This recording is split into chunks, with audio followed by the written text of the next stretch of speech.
here, saying that we are honored to have the opportunity to listen to Chimamanda, the one and only, is certainly an understatement.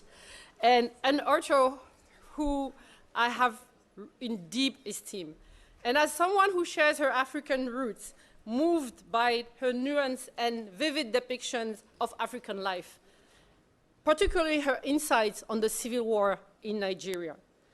Chimamanda has beautifully articulated the power of stories that can be wielded to dispossess and malign, yet that also possess the capacity to empower and humanize. Several aspects of her work have been particularly inspiring to me. Feminism, an apologetic advocate for gender equality. What did she say? We should, feminist.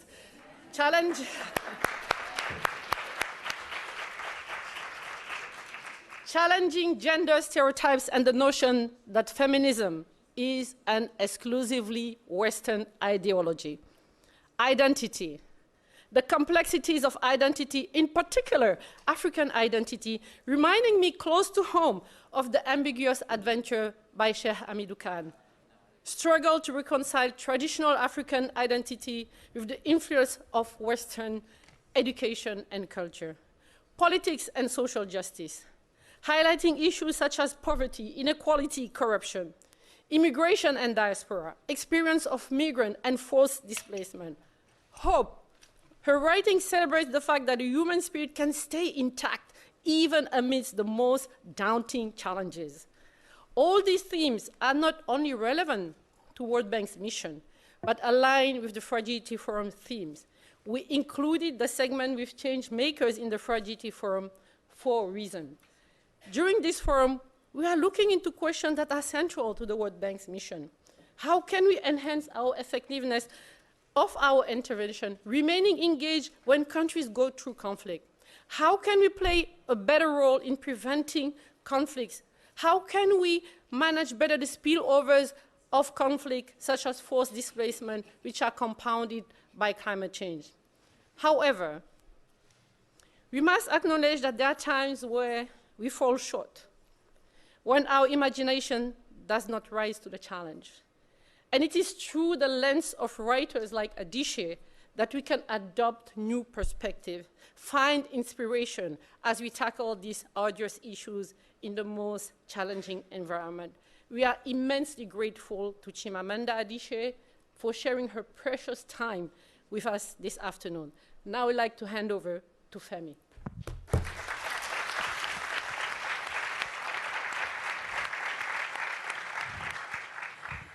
Hello, my sister.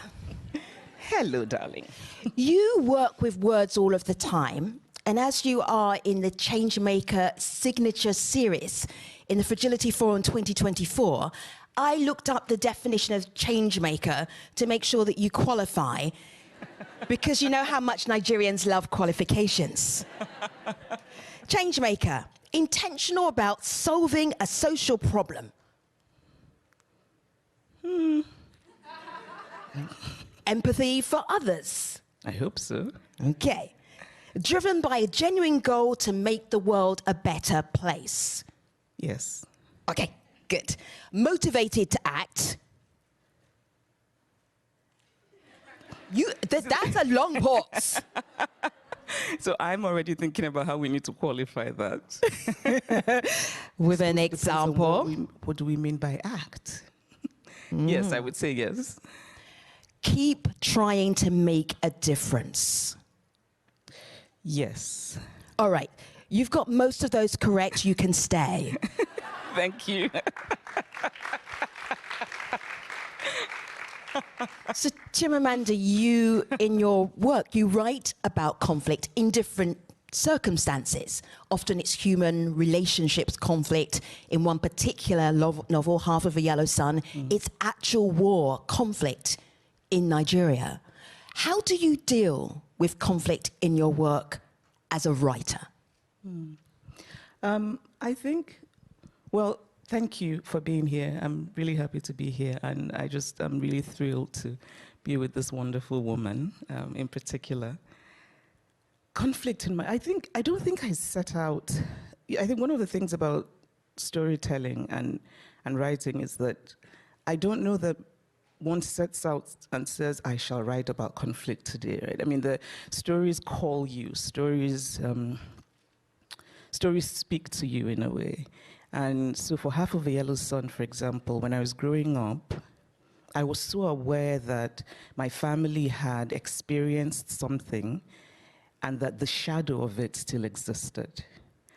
And I felt haunted by it, and it's something that I can't intellectualize it. I can't say to you, here's why I wrote about Biafra. It's sort of this almost intuitive thing.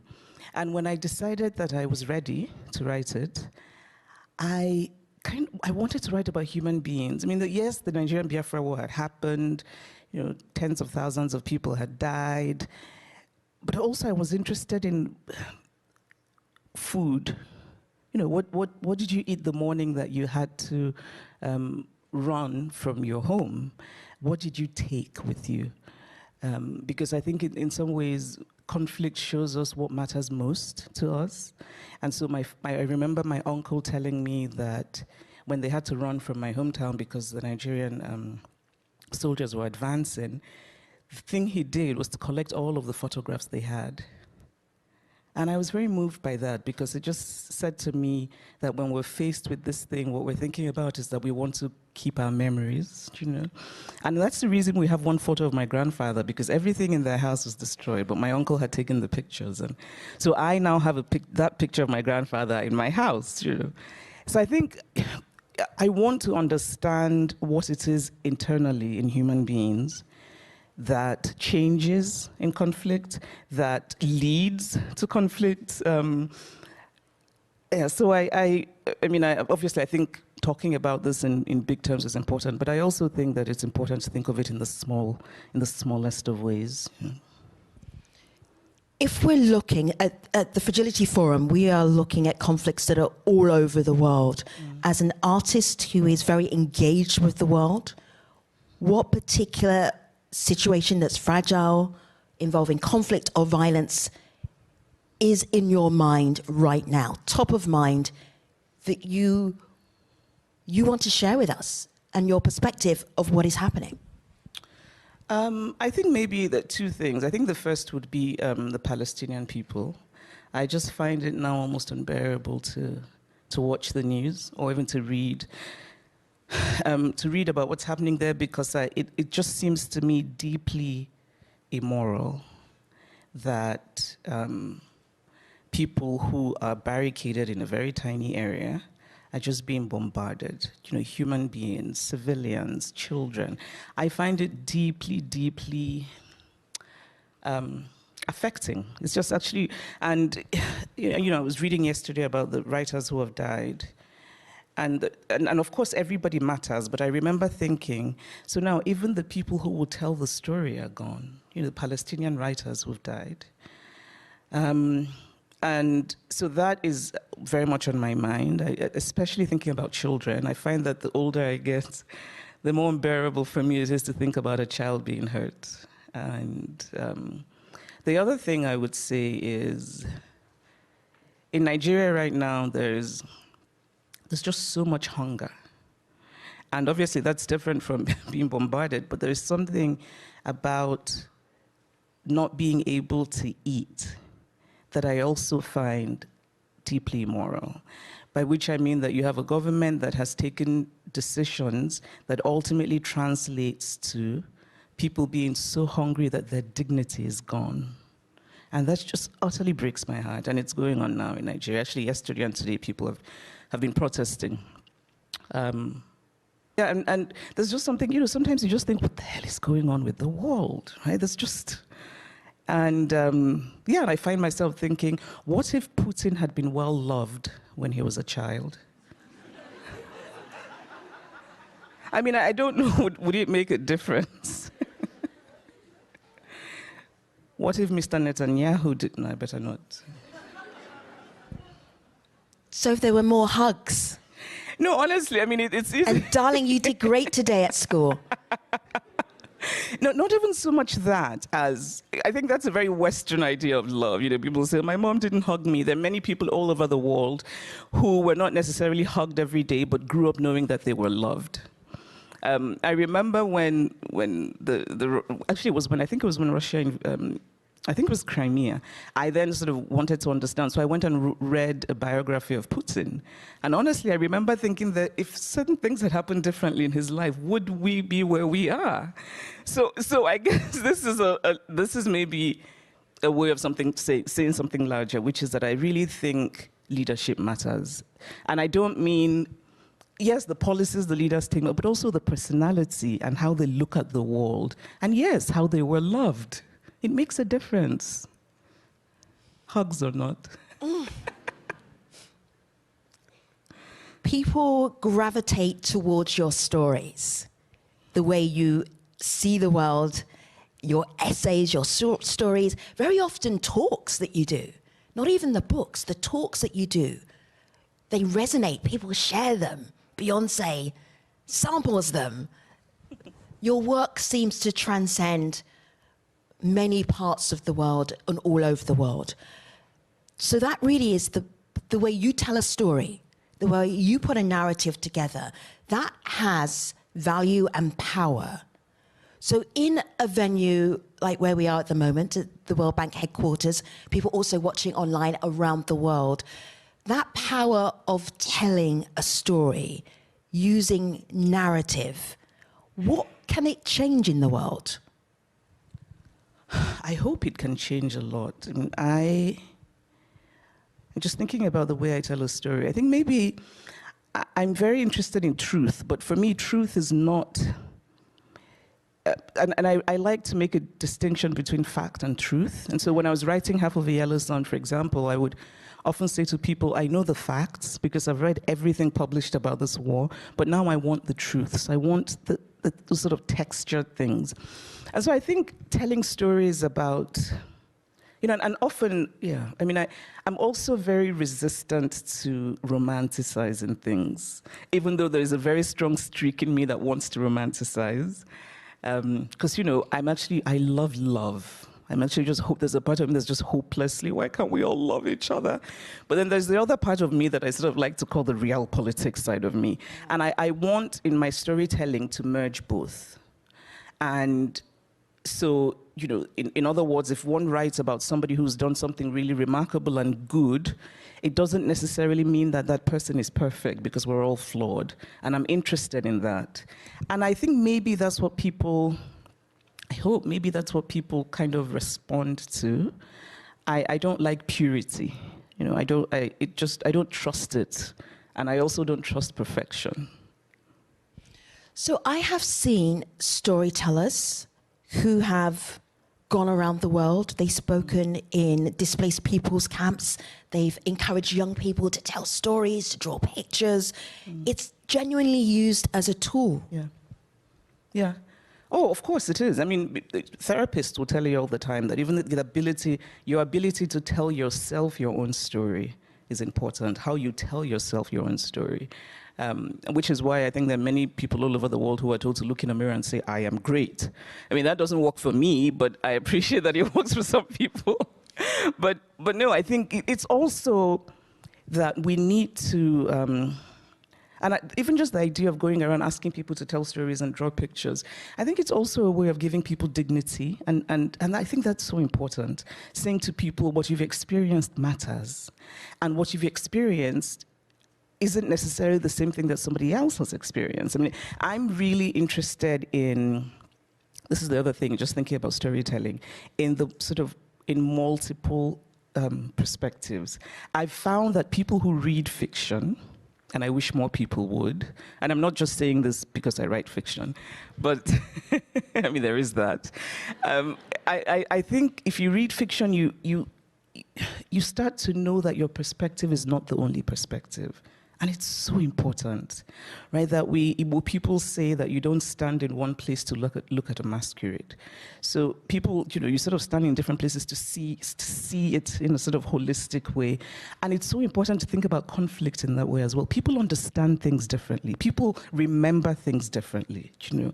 And So for me, I'm always really interested in that. If I read something in the news, I'm thinking I want to read about it from the other, from the other point of view.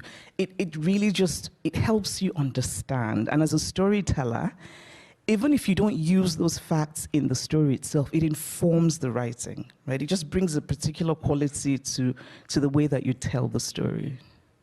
What story, short story, would you like to share with us right now? Oh, Lord, I mean, no, I can't think. I'm going to preface this by, if you've watched Chimamanda do talks, pick up another honorary degree, and then she does a little speech, she always talks about, I have this friend, and then goes into an extraordinary story. So, Chimamanda, you have this friend. Yes, but we just fell out, so... That's the story, actually. It's a short story. Yeah, so this one friend, yeah, who shall be nameless, yes, we also don't like her either now, yeah, good. Supplied many of your I have my friend stories. Yes, she did supply what a quite shame. a few. But, you know, hopefully one has other friends. See, I mean, does it have to be related to conflict? It does not. I think people would love to say they came to the Fragility Forum, or they were watching it, and Chimamanda told them a story for them in this very moment. Oh, Lord, Femi, that's too much. No, I mean, I know, right? I should have, yeah, I mean, I think... Well, keep going, yeah. And then you'll think of a friend, and it will come to you. At the moment, you are working, and I'm not going to say too much, because that's up to you to talk about what you're working on. But when we talk about the world, and sometimes it's I'm a journalist, sometimes it's hard for me to watch the news, and that's my job. As a writer, and your writing and the world is, to use the phrase from this forum, is a volatile world. How does that volatility reflect in your work, your writing? That's actually interesting, and maybe also reflect in even the process.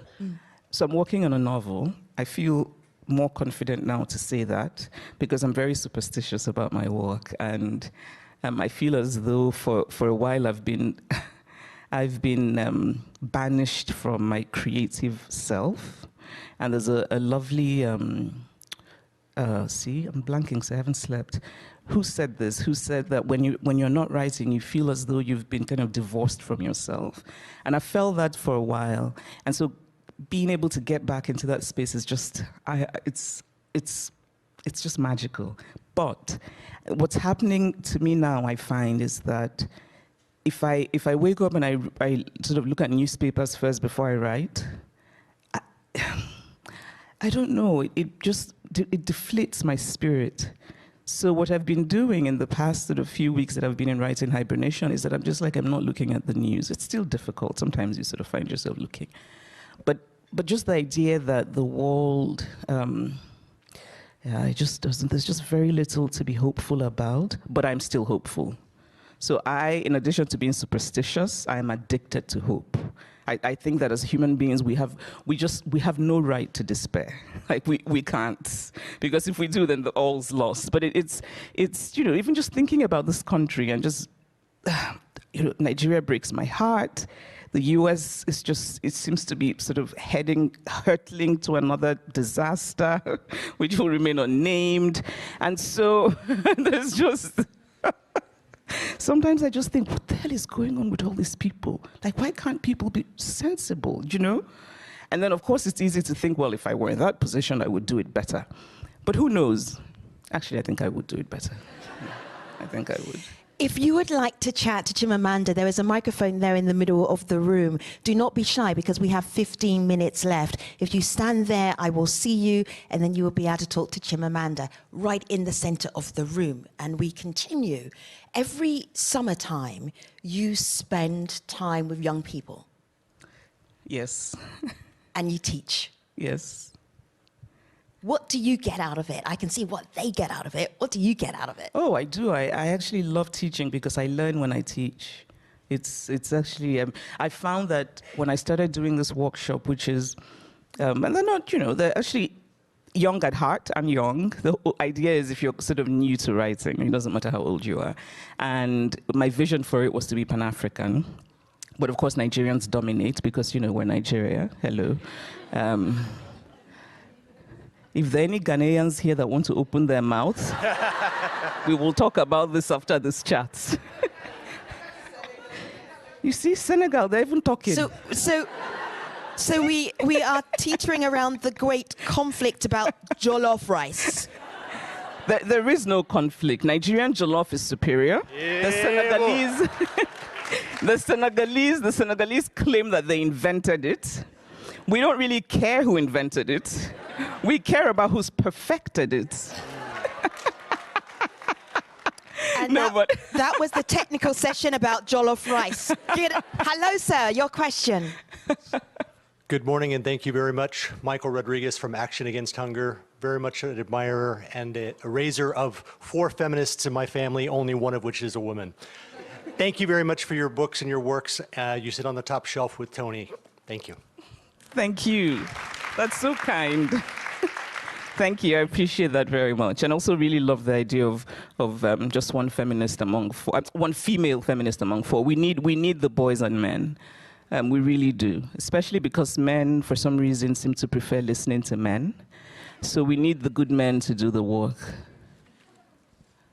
Hi, Chimamanda. Hi. How are you? I'm very well, thank you. I'm so happy to meet you. I've read all of your books. My favorite is Purple Hibiscus. So, yeah, I enjoyed it. And the second one is Americana, but that's, yeah.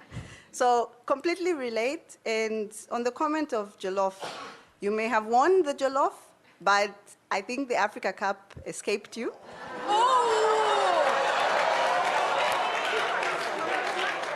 Okay, and now real conflict breaks out at the Fragility Forum. Well, we are convinced, right, that Didier Drogba, we don't know what he did, whether he gave them money, we don't know. But, we just think that we deserve that cup. But moving on, I don't see why we should be having this conversation. I feel you just came here to make wahala. Yes. Which is vernacular for trouble. Yes. Wait, where are you from? I'm from Zambia. I've no dog in this fight. You see? You don't know you should be on. You're supporting Anglophone. You don't know that you should not support Francophone. I feel we are undoing all the good work of the Fragility Forum. And we should take our petty grievances outside. Okay. Oh, they're not petty at all. We'll save it for the next forum. Thank you so much. My question is, what advice would you give to your younger self? You've been successful, you've written, you've told stories, you've related to a lot of people in the world. So what advice would you give to your younger self? Thank you. Wow. I think I would tell her to try and learn how to dance properly, because these things are really important. I never learned. And now it's too late. It's terrible. How would we know that you... Femi. But really, I think it would also be, I think we spend, that wonderful saying from Oscar Wilde that youth is wasted on the young. I think we waste a lot of time when we're young worrying about things we shouldn't worry about. And I would love to say that not just to my younger self, but to younger women. There's just so much that, just breathe and enjoy. You're perfect. Really, you're perfect the way you are. You're perfect for yourself at this moment. And I say that because, and I don't want to go into a rant about social media, but I will. I've been reading studies about, young women and social media, also young men, but particularly young women, high rates of depression, high rates of anxiety, the higher your use of social media is. And partly, I think it's because there's a sense in which it makes you believe the worst of yourself. Actually, it makes you believe lies about yourself. And, okay, here's a story. Some years ago, my niece, she comes to me, she says, oh, there's a problem, I have a problem. I'm like, what is the problem? She says, I have hip dips. And I'm like, what is that?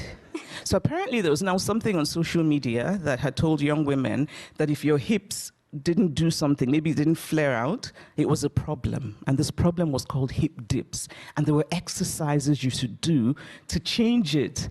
And for me, that was the moment where I thought, this is just an absolute disaster. So I said to her, there's nothing wrong with your hips, they're fine. But she'd watched these things, other young girls were passing it around, and she wanted to start the exercises. And so what I would say I'm so happy that when I was young, we didn't have social media, honestly. And it's easy, I know, to rave and rant about it, but I do think it's important to talk about it in practical ways. Like, how do we get it to harm young women less?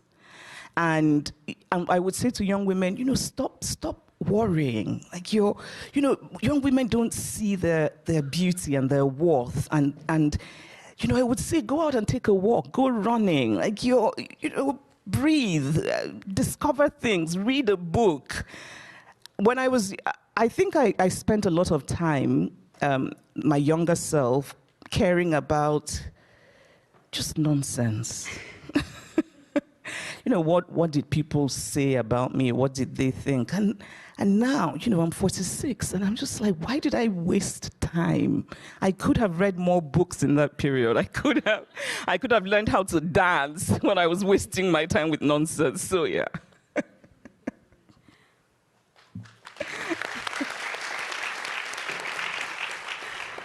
Hi, Chimamanda. Hi. My name is Tiani, and we met at the Johns Hopkins when you were giving the opening talk at the opening reception at the Johns Hopkins School of Women's Studies. And I'm going to ask you the same question I asked you back then. But were you not happy with the answer the first I time? Clearly I not. was, and I There think are 6 people not. behind you. it's very relevant even in this setting, especially as it relates to conflict. So Femi, may I please ask my question? Thank you. Thank you, Femi. So my question then, and still is now, what do you do in instances when you have influence but not tangible power? Because a lot of us, as we're facing these conflicts and seeing them around us, we want to act, but we don't have what would be deemed or termed as tangible power. And we exist in, institutions that have certain requirements that, dictate how you must conduct yourself even in the face of these conflicts. So how would you recommend, or, what practices can we look to take action if you have some influence but not tangible power? Femi, do you approve of my question? I'm actually beyond why the first answer was not appropriate for you. But please, Chimamanda, continue. Now, what did I think I said use your influence to get power. And I stand by that. But the thing about this question, when you were asking the question, I'm already thinking about the story behind it. Because this is one of those, we have influence, we don't have power. There's certain ways that one should be. And I'm thinking, wait, are you saying that as a black woman, they just didn't let you do the real thing? Do you see what I'm saying? Like, I'm interested in specifics. But really, I would say it's important to, it's hard to say because I don't know the specifics, but if I were to give one of those sort of floaty answers, I would say use your influence to get power. Both are very important. And I think it's so important not to shy away from the desire for power, especially for women, because we're often apologetic for wanting power, Thank you. Thank you, Femi. And thank you for wearing one of the best designers in Nigeria, who happens to be my dear friend, the Lady Maker. I'm from South Africa, so I wanted to show that we have peace between us. Okay, I won't start with South Africa this afternoon. No, I should say, just in case it's not clear, that I am just avidly Pan-African in my worldview. I'm very proudly Nigerian, very proudly Igbo, but I adore my continent. I feel emotionally, I really do. And so when when somebody from Zambia does well, I'm just sort of like, yes, because... Yes, they're like Nigerians. Well, yes, I often think, well, yeah, they're finally acting like us, but... Joke. Next question. I know, Thank right? you. It's increasingly important to say that in the world You now. have to. Yes. Preface. Yeah. Thank you very much for the opportunity to ask this question. And I never imagined that waking up this morning I'd be here speaking to you, Chimamanda, so I feel delighted. My question, we are here at the Fragility Forum, and for the last few days we've been talking about what to do to respond better to the challenge of fragility and conflict and violence. And I have pondered to myself after having worked in this space for some 30 years, whether I'm learning anything new, and whether the stories we are telling ourselves about what the problems are the truth. And so I want to just ask you, I know this is not your space, you're a writer, but as a Nigerian, as an African, in this, you've come to this space, it's a development space, and development, the industry has a particular story about our continent, where it is, who it is, what its history is. Do you ask yourself some of those questions, or do you feel, does anything I'm saying resonate with you in the sense that, the story that I tell myself about the continent as a Pan-Africanist, as a Nigerian, is often not the story I find reflected back at me in this space. And I think it is the big challenge I feel we have in terms of crafting our own story about what our past was, and what our future is likely to be. So just any reflections on that would be really helpful. Well, first of all, I just really admire the ability to question oneself. So you've been doing this for so many years, and I feel like it's a particularly female quality, which is so essential for leadership. So I admire that. I gave a TED talk called The Danger of a Single Story many years ago, and in some ways I think it's because of this, because I had come to the US and the Nigeria I carried in my head was not what I realized it wasn't what people saw. So people would see me and feel sorry for me, and I, with my Nigerian arrogance, I thought, what is wrong with these people, and increase, I still, the ways in which things are slightly better, but largely there's still this idea that one should look at Africa through very narrow lenses, and I think it misses a lot. There are times when I question myself about whether being from having class privilege, right? So whether that blinds me, right? Whether my resistance to this very single narrative of Africa needs help. Like Africa cannot, so it's on both sides. There's a very liberal Western view. There's certain liberal circles in the US in particular where they'll say things like, oh, things are terrible in Africa. Well, that's our fault. And they mean well, but I find that a bit offensive because it also means that you're taking a kind of agency away from Africans. And on the right, of course, it's just madness. They'll just tell you that Africans, I don't know, they should be in the jungle or something. And both, for me, something is lost. Okay, here's another story. So I'm talking to someone who's American, and I'm saying that I went to Kigali, and I was just very impressed. And this person's immediate response is, oh my God, that's a dictatorship. And I remember thinking, what's missing here, what I have and you don't have, is love. So whether or not it's a dictatorship, the policemen were slim and standing strong on the streets. People stood in line. The market was clean. I'm an African. For me, that is wonderful.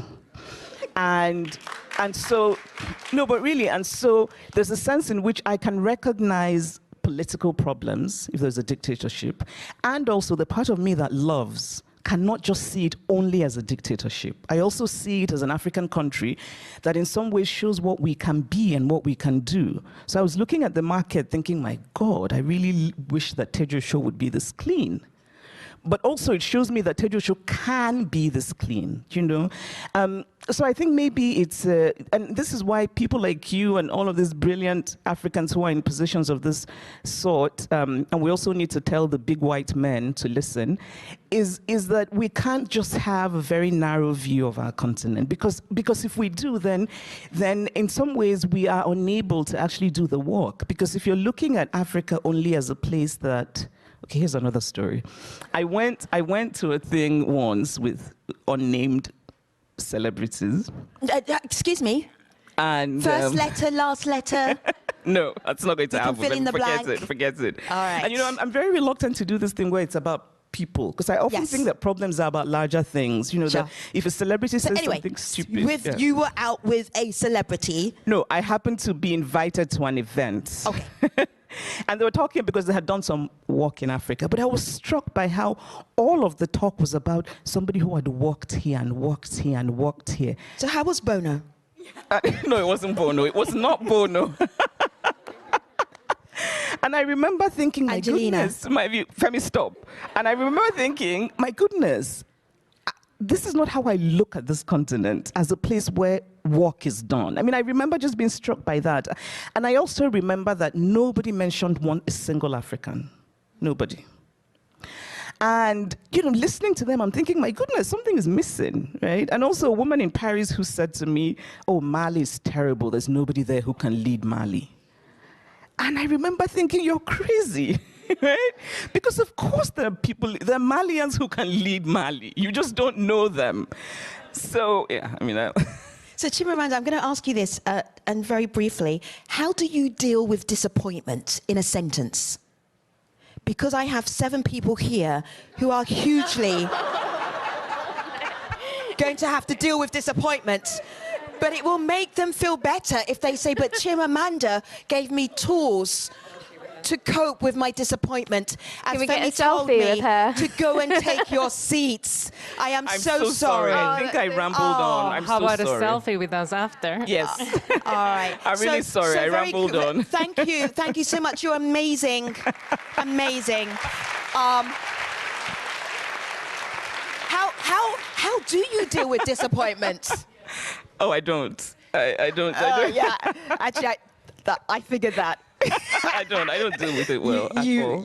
You make sure whatever you're disappointed about probably happens eventually. I try. Yeah. That's actually a really interesting question. How do you deal with disappointment? I don't give up. I'm relentless and slightly irritating. That's wonderful. Yeah. I think I'm kind of like Slash that too. Nigerian. Yes, this is the thing. Yeah. So I've got one more thought for you, and this is adapting and innovating in a volatile world. That is our entire overarching theme for the Fragility Forum 2024. How are you doing that? Adapting and what was the other thing? Innovating in a volatile world. Yeah, that's the kind of language I don't like. I'm sorry. How would we... I mean, adapting and but I understand that it's a sort of thing. You can copy edit it and be happier. but I understand that it's what I suppose it's what the World Bank would say. I do realize that the person who came up with that title is sitting here in the room. And I'm sure that it works for here, but I personally, I'm sorry, I do not. I don't. So adapting and innovating in a volatile world. But another word I really dislike is capacity in the way that it's used. When people say there's no, and I'm like, what is that? But how do you feel about stakeholders? I cannot take that expression. I can't. It's going so well, and we should not ruin it at the last minute. Okay. Right. I do like fragility, and one of the things that actually interested me about this, and one of the reasons I said yes, apart from you, was I thought it's really lovely. Fragility is such a beautiful word, and isn't the sort of word you would assume would sit alongside adapting and innovating. So that's quite lovely, and I was very moved by that because I think fragility is so important to talk about. We're all fragile as humans, and even the strongest of us. Did you see that? I just gave myself a... Femi, I really do. I guess I'm open to new things. So my father and I used to have this conversation where I would say to him, Daddy, I want to be a student for the rest of my life. And he would say there's no better way to be. And so it's sort of just learning all the time. I'm just curious. I'm always thinking about what I don't know. I want to know everything. Like I'm an eavesdropper. I want to know, like Femi, I want to know about your love life. You haven't told me yet. It's a really short story. Yeah, so we'll talk about that. I'm curious. And I think it helps in the way that one looks at the world. I'm always willing to learn. I want to grow. And lately I've been thinking about herbs. As a terrible sufferer of PMDD, can we talk about women's health? I've lately been thinking about herbs. And I say this only because I grew up in a family that sort of, science, and, has it been science and the tests? And increasingly, I'm a bit more sort of wishy-washy. I'm thinking, oh, so they said that holy basil can help. So why don't I try chasteberry? So this is how I'm innovating. Okay. Fragility Forum attendees around the world online at World Bank Live, a C event right here in DC, I am going to say, our sister, Chimamanda, thank you. Thank you.